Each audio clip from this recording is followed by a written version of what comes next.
Thank you for joining Desreta on Kingdom of Dreams podcast. I really appreciate it. I wanted to chat with you about your wonderful and powerful work in The Color Purple. I saw the film again after a long time, and nothing takes me away more than the scene where the sisters were separated. I mean, that's still, one of the most powerful scenes, probably for me, the most powerful scene in that film, but one of the most powerful scenes in cinema in terms of emotional and the way it was done and the way the performances were. So kudos to you on that, first of all. Oh, thank you so much. I appreciate that. Thank you. Great. Let's just start with, how did you get into acting? Was that your first film, or was there stuff before that? What inspired you to get into acting? That was my first film. And in fact, that was my first anything. I wasn't even, I never did a commercial or even had an agent. I was going to, I was in, junior high, and I had just came to the US probably just a few years ago before that. And I was living in South Central, and I was having a hard time with adjusting because I had a really, really strong accent.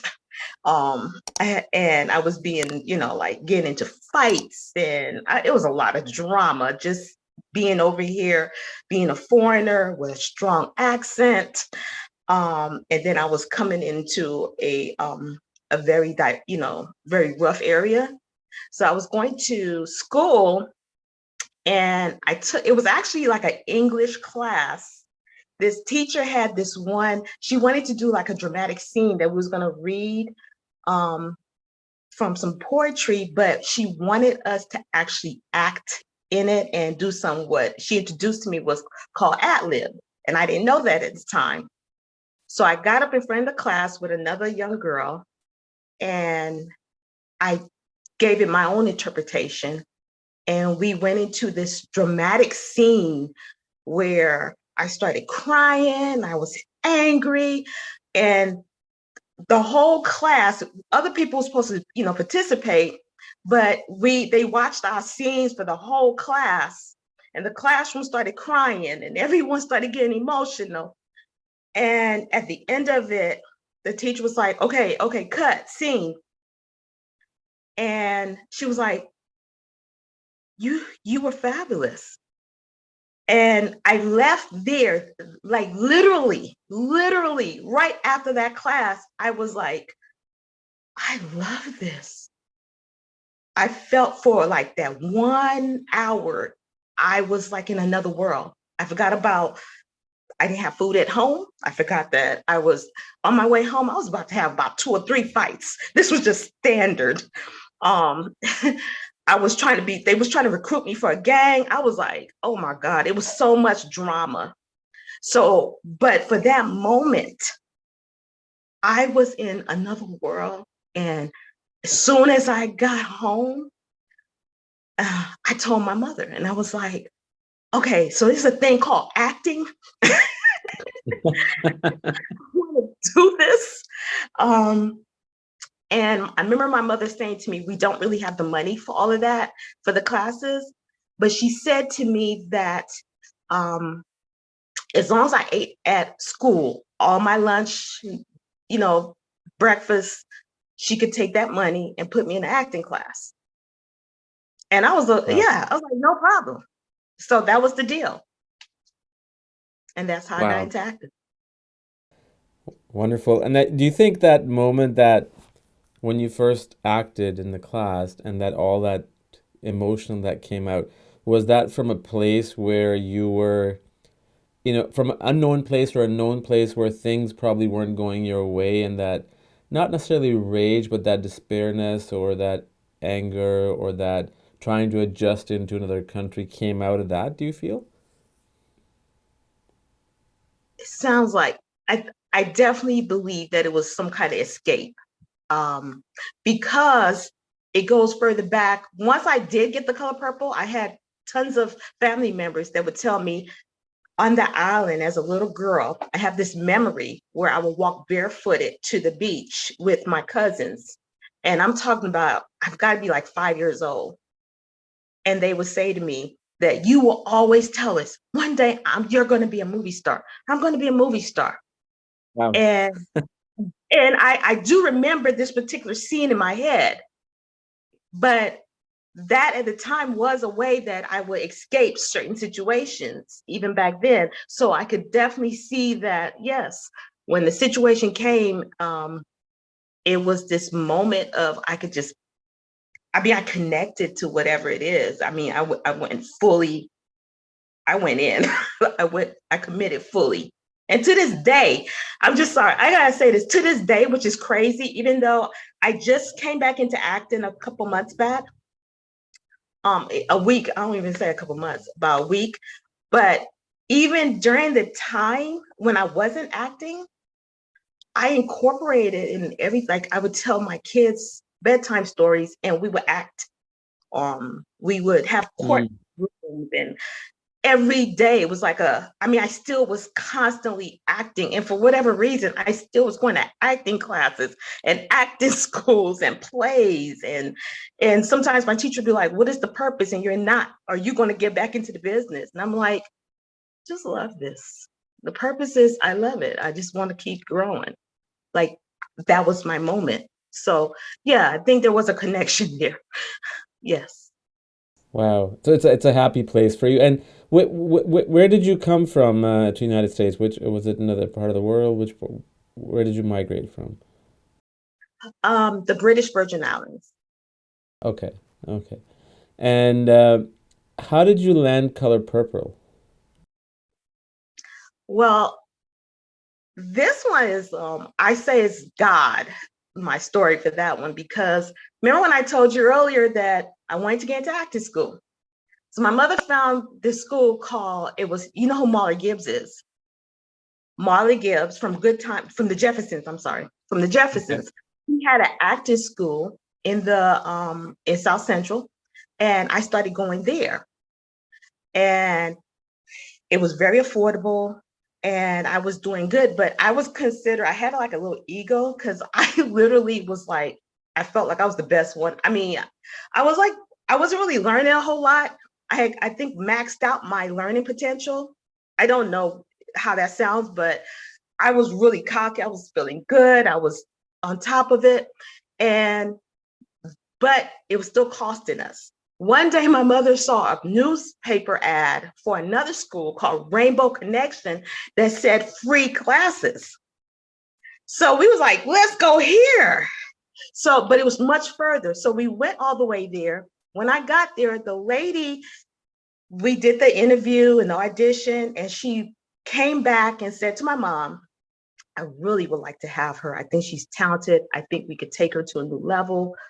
It's very important. I know the classes are expensive. And then my mother was like, well, it said free. And she said, oh no, that was a misprint. We're actually clearing that up.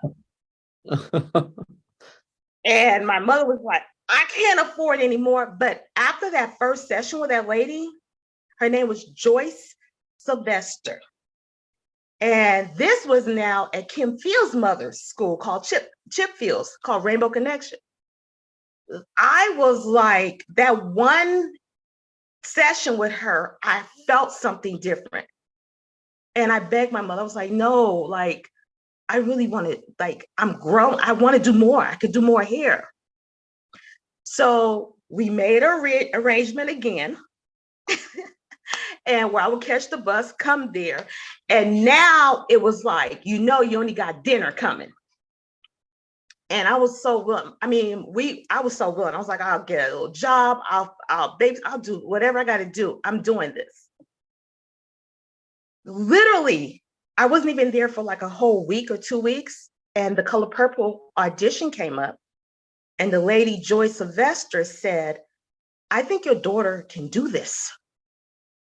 And I didn't have a picture. I didn't have, no, I had pictures at the time, but I didn't have a resume. She was like, I'll put everything together. She went and submitted it to they had like a casting call, which is like a cattle Right. call. It was going all over the world. And so she submitted it.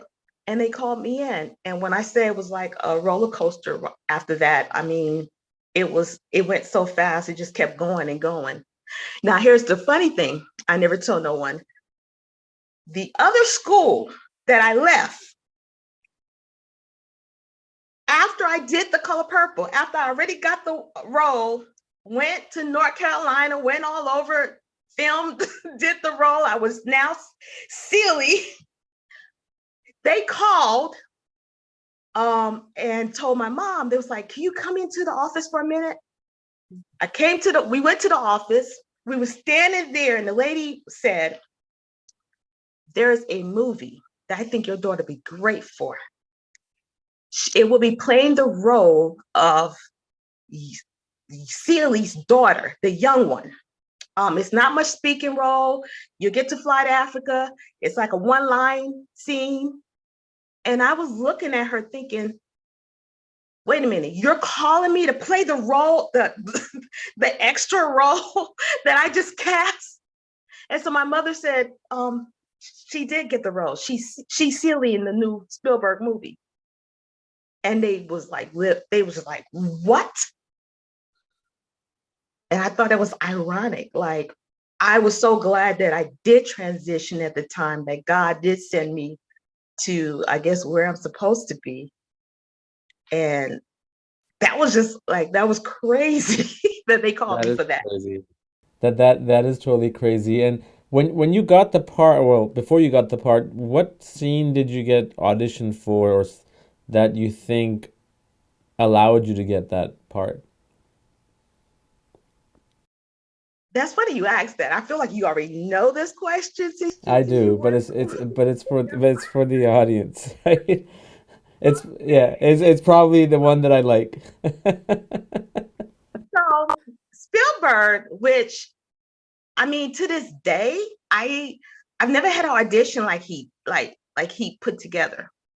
Um, they had me to come down to a like a theater, and when I went to the theater, I walked in the room, and when I say to you, there was people sitting out in the balcony, I guess the producers and everybody, but I couldn't see nothing. It was pitch black. But Spielberg decided to act with me, and we was on a stage, and he would tell me what the scene was, and then say, you know, action. And the scene, he said, I want you to pretend that you're protecting your little sister. There's a man coming who wants to, marry her. And we just went into this ad lib. And so I did the scene, and I just remember, like doing little things like covering my mouth whenever I smile, and being very protective and doing the ad lib. And that scene ended up being, he was like, we went to Amblin. He wanted to redo that scene again. Now he was taping with his camcorder. We was in his office. We was redoing that scene. He acted with me again. They kept calling me back over and over. And Spielberg would be the person, he was on full control. He would be the person I'm reading with. And they would put me on film, and it was always that scene. And I remember there was a time when, right after I did the, like smiling, and he said to me, why are you doing that? And I was like, and I'm thinking like, oh, I'm sorry. I don't know. It's just, that's the way I feel, like I'm embarrassed to, like I'm not proud enough or confident enough to show my smile. I don't do it a lot. With the character, I didn't feel like Celie, me, didn't do it a lot. And he said, no, I like that. Keep it. And then I mean, for me, it was kind of like, oh, okay, he's good. Good. I was appreciative of it. But it was little things, that scene, I think that combination kind of helped it. It doesn't surprise me, but I still would like to know. We are always There's always an opposite side of all of us inside us that either we prevent from getting out or we don't know that it exists. And you said earlier that, when you were in school, you were very cocky and all on that and stuff. And then the role that you got, in Color Purple was complete opposite, like a meek, quiet, scared girl. How was that something always inside you that was coming out, or like how did you drive that out if it wasn't? You ask really great questions. We're like therapy. um, Actually, yeah, I think subliminally, I totally got Celie. I knew who she was. Mm. And to, I mean, just to be transparent, on the island, I was personally being molested by my stepfather. Mm. So, and it was one of those situations where, even though my mother was aware of it, she wasn't protective of me concerning it. It was kind of like, shut up. I don't want to hear it.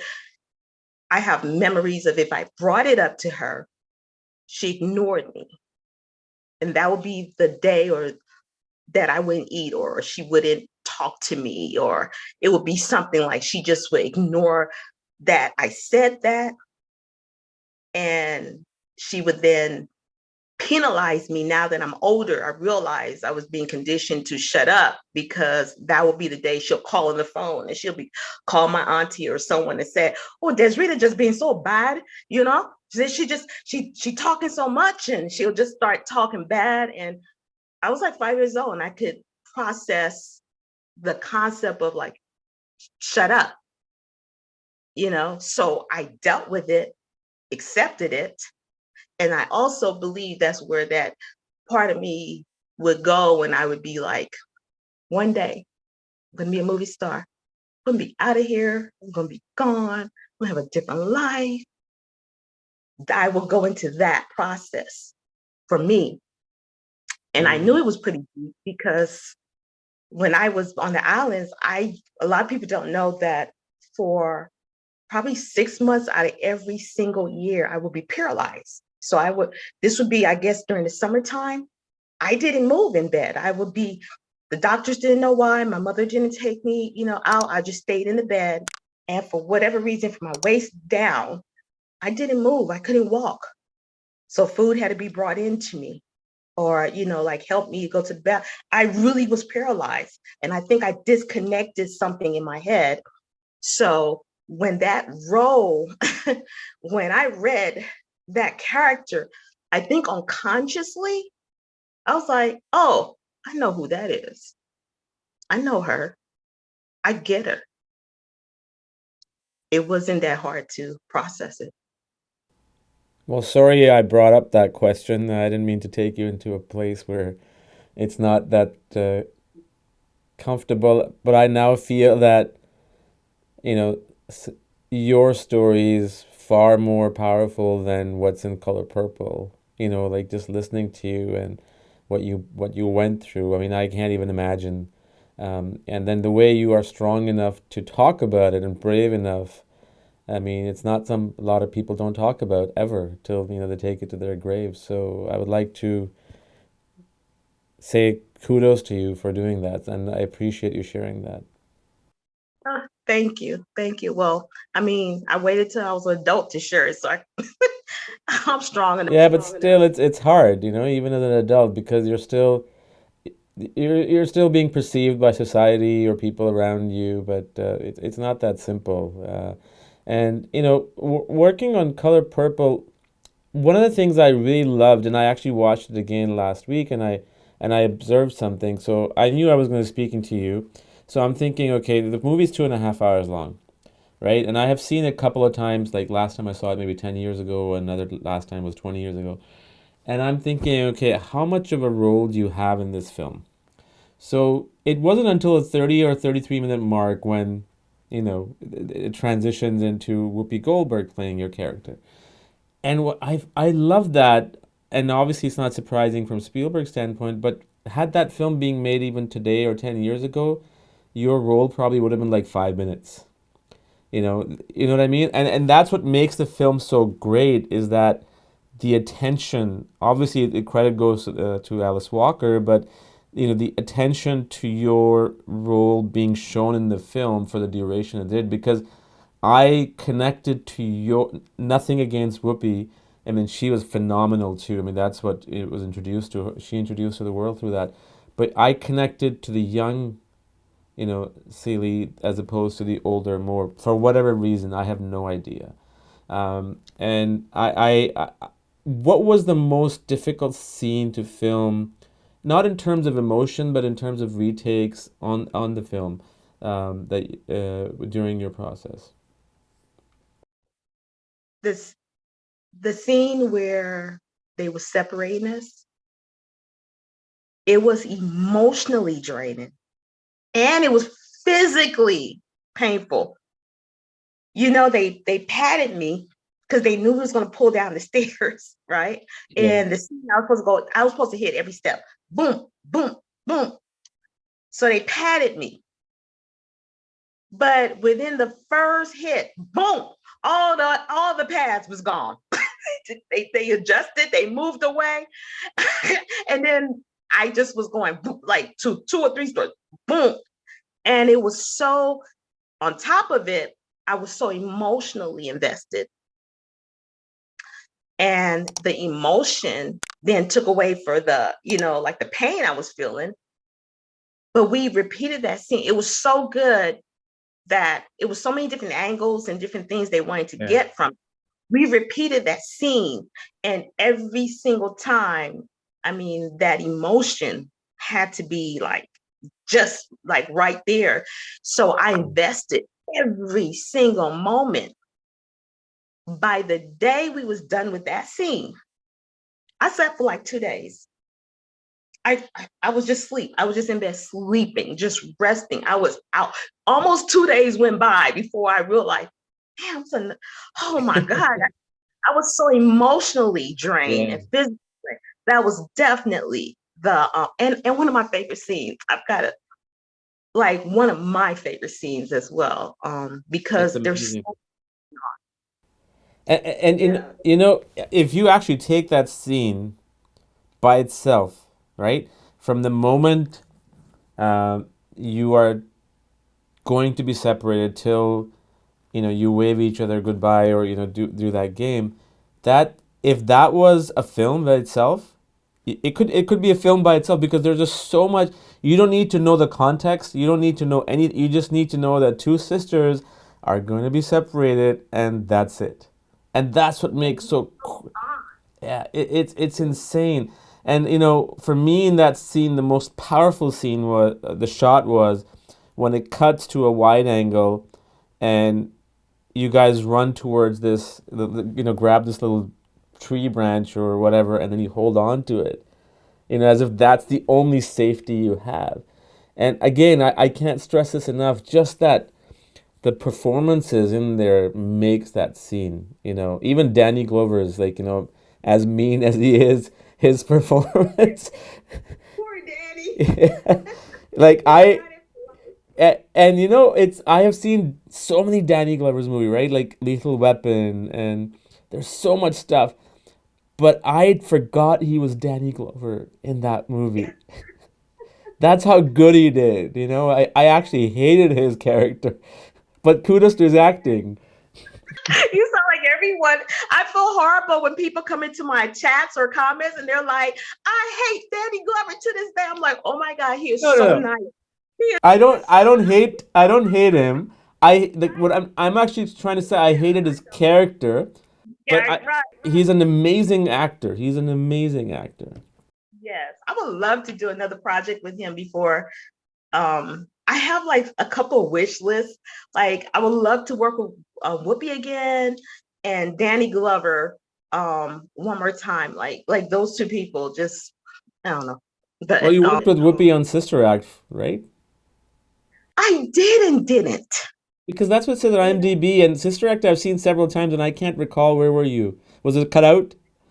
Yes. Well, the majority of the film was cut out. So literally the whole concept was supposed to be around these street girls and kind of like what they did in Sister Act 2 Yeah, yeah, was yeah. really I was gonna say. one. So Ah, I was part of and they cast these, well, these street girls. And then something happened during the set. I don't know what was going on during the time. So they kept cutting it. I mean, I had a wonderful vacation in San Francisco, but they kept like telling us, we're gonna come. So most of the scenes that we did do end up having to be cut out because they had to they had to restructure the movie like while they was doing the movie. So I'm one of those girls you see, there's a scene where you see some street girls showing the nuns how to dance. oh, okay. I gotta watch that again because that was pretty quick. It was pretty quick. Yes. And so you'll see like Zatella Betty, who is a really good friend of mine now. She's a director. Um, and you'll see like the other people in it. And we was like there, and you're like, oh, why are you there like an extra, like a really good extra? Yeah. Yeah. So it did, it got cut out. And so what you're seeing in Sister Act 2 is kind of the story that they were supposed to have for Sister Act 1 with the street Right. girl. Right. And when The Color Purple was done, and you will probably saw an early screening before it was released to the public, what was your emotions like, just not just watching as, obviously seeing yourself, which every human being would appreciate, like, okay, I'm part of something really big and important, but at the same time, just the film itself. So funny. You got, like I said, it was my first time anything. So I didn't know what to expect. I did get to go see a screening they had. And I saw a lot of different screenings actually. I went to like 2 or 3 screenings of it, and watching it, I was able to see how they put everything, kind of like just how everything was put together. And me watching me, just the story, how it was put together, I got invested in me. I was like, poor Celie. I was like, I mean, Wow. I literally was like that was a third person I was watching. And I, to this day, when I look at the little girl in me, when I try to tell myself, like, how you gonna, take care of the little girl in you, I actually see Celie. Mm, So, I mean, it was like a 3D situation. It was amazing. It was amazing. Except I do have an issue that I'm glad I'm gonna put on your podcast. I didn't get invited to the Oscars, and the Oscars owed me an invitation still. I was like, wait a minute, this movie is nominated. I was just like, I was like, oh my God, I was so stoked. Like, I thought I'd be able to go, but I never got invited. uh, So yeah, I'm putting that out there to put into the universe. well, maybe that's a setting ground for you to do something else and be nominated for that. I actually had a dream about that, but I'm like, okay. Were you? I mean, it was a big controversy back then, but I think it's bigger now. It was nominated for 11 Oscars, and it didn't win a single one.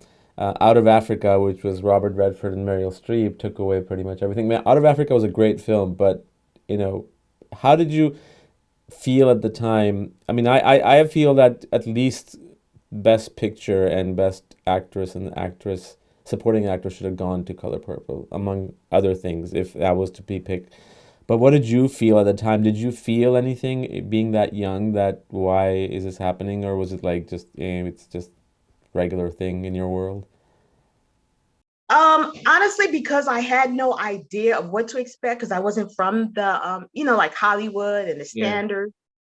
And I was young. I wasn't even into the political aspects of it or yeah, nothing. Once the movie was done and it was over, I mean, I was just grateful even to this day. I'm just like, being a part of that movie changed my legacy. Like, like being cast changed my legacy. My kids can benefit. My life is, different. The experience is different. So yeah, I mean, I had no clue. I had no political, I had nothing invested politically or what is standard or who won, who didn't win. I was just happy. I was like, fair enough. But that's interesting you mentioned that, right? And I think if you look at your childhood, my childhood, or people from our generation, we were never politically invested in the things as kids now are in almost every single thing. Right? That's so true. I mean, and it's not like to say we wasn't aware of like, Yeah, right, every other thing's going on. yeah, yeah. I I was mean, there was. I was politically invested in food, There you go. a meal. Yeah, that's that's interesting you mentioned that, right? Like when you're an immigrant, even if you have 3 meals a day or not, you're going through so many other things, adjusting, culture shock, dealing with so many different things, trying to find who the heck you are, in that world, that you don't have time for all the stuff that I don't know if the kids now coming in have that. I also think that because of internet, everything is just so wide open. At the time, we didn't have internet, so but True. It changes but the game. it did. But why did you stop acting for a while? Was it something you want to take a break from, or and you said you're coming back into it? Yeah, yes. I just signed with a new agency a week ago. So Oh, good. yeah, so I'm coming back. I took a break specifically right after The Color Purple, a couple years right after The Color Purple. I was raped, and there was a emotional um psychological process that was happening to me during that time, especially since the person was what I realized to this day we would consider a fan. So that process, and then still going out to auditions. Um, and by the way, I was impregnated at the time, and then I kept the baby. Mm. And that process that I was going through mentally was difficult. So when I would go to auditions, um, I think it just was a matter of the mental stability, like even going into Hollywood and going to parties and going in and dealing with the whole Yeah. Hollywood circle. Um, I'll give you an example, like Margaret Avey, who played Suge Avery in the movie. Hmm. The whole Color Purple knew I was raped. They reached out to me. Um, and she threw me a baby shower. And they had Stevie Wonder there, and he was playing, like he was singing to me at her house. It was like a star-studded, like everybody was coming together and being there, but yet mentally, I was now kind of like broken, and I decided that I wasn't liking the way that I was being presented in Hollywood or the things I was fighting. I wasn't ready for the fight. I wasn't familiar with Hollywood. I didn't really have like a team of people to help me. And then at home, I was on another battlefront, psychological. So there was a lot of psychological problems with Hmm. at home for my mother and the environment. So I made a stance to work on me first, and Wow. I had to pull away. And I knew it was going to be hard. I felt like even just in the industry, I kind of felt like I was being pushed back, like, why are you leaving? Like, what is that about? And but I kind of made the decision for my mental health. And to this day, it was the best thing I did. Developing who I was, understanding who I am, finding, my strength, what my purpose is, the kind of woman I am today. I couldn't be this kind of woman if I had pursued Hollywood in that mental state. How old were you when you left Hollywood? I was about, I was technically, I think 18. Um, I was, when the situation happened, I went back and, tried to audition. I did do some, you'll see like Mancuso FBI, some different shows that I did. Like I said, I just couldn't deal with it. So I mentally step back.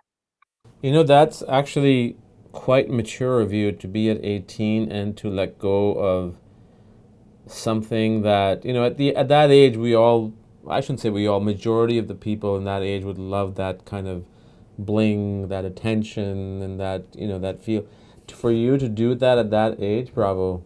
You know, to know that, to be mentally aware of that. That's called awareness, and you certainly had that, and I applaud you for that. I mean, that's incredible. Thank you. I really feel that you should write your own story and turn it into a film. I mean, it's a very powerful story. I really, really, really want to. I've been literally contemplating um that, that takes a lot though. But I really have. What's holding you back? Oh my God, the time, just writing it is the time. Um I've started it. I'm not even joking with you. I mean, I appreciate you Good. even bringing that up and saying that, but I actually have started it, and that helped me to reflect some things as well. It's great therapy, but um, I think I will want to give it justice, and I think I'm not at the point right now to like I want it. Well, if I do write it, I want it to be read. I want it to be seen. I want it to be heard. I'm not at the point right now that I can do it. That it can be put out there the right way. But yeah, I'm definitely, thank you, for the encouragement. No, you should, and if you can't write it, I would suggest just use the voice app on your phone, and just whenever you have that emotion, record it, and then you can always go back to it and pull it up. I mean, that's how I work. That's the kind of stuff that I work on in the films that I do. I always have something going on, and I'm always recording and listening. And I would listen to it 2 months down the road. Either it'll be the most crappiest thing I've ever come up with, or it'll be the most incredible thing. That is a really good. Thank you. I'm going to actually incorporate that. I'm really going to do that. Thank you. I think it's easy to talk about it. It really is.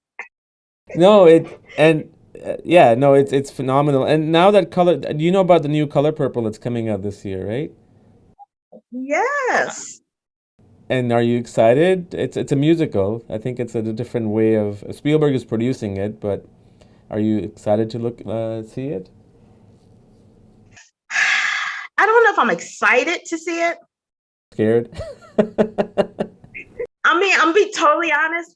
They did go all out star-studded with the cast, and that's literally part of, like, it's an oxymoron for me because I'm partly like, oh my God, I've got to be there and I got to see this, and then the other part is like, mm, um how is this gonna, where are we going with it, like how's it gonna, so I'm just curious. I'm really just curious, and I'm excited just to be there. I am hoping to try to go, Mm, so but yes, that's going to be interesting. I'll give you my opinion after. absolutely. as And if it matters. As if it I matters. But I'm not a fan of remakes at all. I'm not either. I'm not. And then especially a movie that is so good.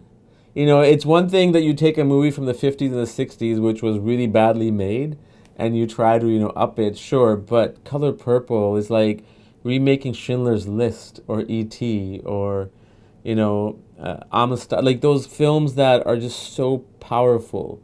But hey, if they're turning it into a musical and Spielberg is involved in it, there must be something.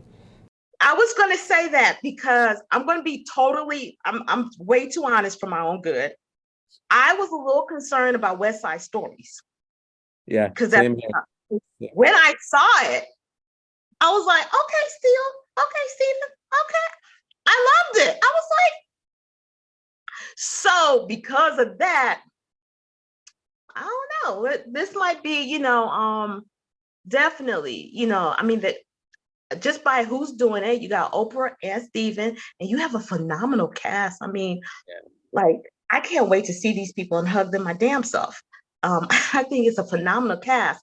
I just hope that this generation is going to get what the original Color Purple did at that time from this movie as well. Yeah, So 100%. Although I don't think kids from this generation will ever understand Color Purple, or even would want to watch the Color Purple. The reason I say that is not because of its theme, but more so because of its pace and duration. You know, I give this example to every time I talk to different people on podcasts is Jurassic Park, the very first one, right? I'm sure you've seen it. It takes, so my kids, they saw Jurassic World first, like the Jurassic World trilogy first, and you know they had their best and worst. But when I showed them Jurassic Park, which was the reason that I got into film, they're like, oh, right. So the first hour is a setup, right? It's a build up.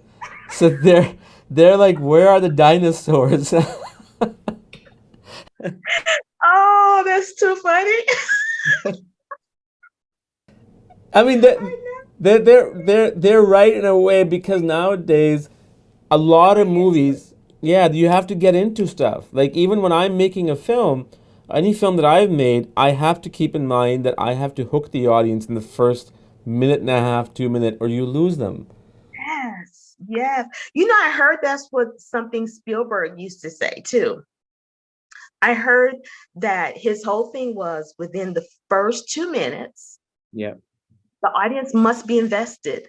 yeah. And that was with the Color Purple, one of the reasons he did this major on call.